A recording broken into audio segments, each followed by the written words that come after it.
Good morning student. Hindi की कक्षा में अपना पवन दूत का पाठ चल रहा है। इसके रचयिता अयोध्या सिंह उपाध्याय हरिऔध हैं। इसके पिछले छंदों में हमने पढ़ा कि किस तरह से राधा पवन को अपना दूती बनाकर श्री कृष्ण के पास भेजती हैं और रास्ते में पड़ने वाले सुंदर स्थानों के बारे में बताती हैं और उन्हें वहाँ पर ना रुकने को कहती हैं।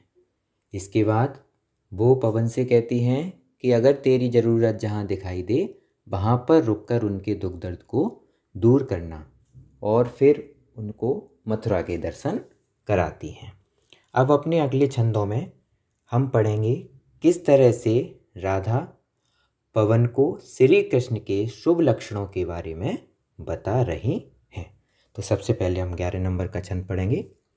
तू देखेगी जलद तन को जा वहीं तदगता हो, लौने होंगे नयन उनके ज्योति उत्तीर्णकारी, मुद्रा होगी वर वदन की मूर्ति सी सौम्यता की, सीधे सादे वचन उनके सिक्त होंगे सुधा से। देखिए इसमें क्या कहती हैं कि तू देखेगी जलद तन को। अब पवन कहाँ पहुँच चुकी है? मथुरा पहुँच चुकी है। इसलिए वो कहती हैं कि वहाँ पर तू देखेगी जलद तन को। जलद का अर्थ पहले भी आ चुका है। बादलों के समान कांति वाले, तेज वाले। कौन? श्री कृष्ण, जिनका शरीर किसके समान है? बादलों के समान तेजवान है। तू वहाँ तू ऐसे व्यक्ति को देखेगी जिनका शरीर किसके समान? बादलों के समान तेजवान होगा। तो तुम समझ जाएगी ये कौन है? ये ही हमारे प्रिय श्री कृष्ण हैं। जा वहीं तदगता हो, तू वहीं पर चली जाना जहाँ पर तुम्हें ऐसा व्यक्ति दिखाई देता है, श्री कृष्ण दिखाई दे। और तुम क्या लक्षण देखोगी? लोने होंगे नयन उनके। नयन यानी और नेत्रों की क्या विशेषता बताती हैं? लोने अर्थात सलोने, सलोने का अर्थ होता है सुंदर। और उनके नेत्र कौन से कैसे होंगे? अत्यंत सुंदर होंगे और ज्योति उत्तीर्णकारी, और उनके नेत्रों से तीव्र प्रकाश तेज निकल रहा होगा। और मुद्रा होगी वर वदन की। वदन यानी मुख, वर यानी श्रेष्ठ।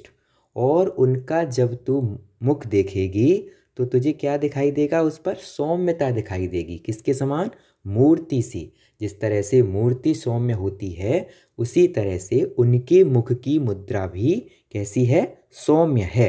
और सीधे सादे वचन उनके सिक्त होंगे सुधा से। और उनके वचन, जो वाणी, जो वचन वो बोल रहे होंगे उससे ऐसा लग रहा होगा जैसे सिक्त होंगे सुधा से। सुधा यानी अमृत, जैसे साक्षात उससे अमृत की वर्षा हो रही हो, वो अमृत से सिंचित हुए होंगे। तो समझ में आया क्या बताया? कि जब तू मथुरा पहुँचेगी तो तुझे बादलों के समान तेजवान शरीर दिखाई देगा। तो तू समझ जाएगी ये कौन है? यही श्री कृष्ण है। तो उनके पास चली जाना। और जब तू वहाँ जाएगी तो उनके और विशेष लक्षणों को देखेगी। क्या देखेगी? कि उनके नेत्र किसके समान हैं? अत्यंत सुंदर हैं, जिनसे तेज निकल रहा होगा। और उनके मुख की मुद्रा किसके समान? मूर्ति के समान सौम्य होगी। और उनके जो वचन हैं वो साक्षात अमृत से सिंचित होंगे।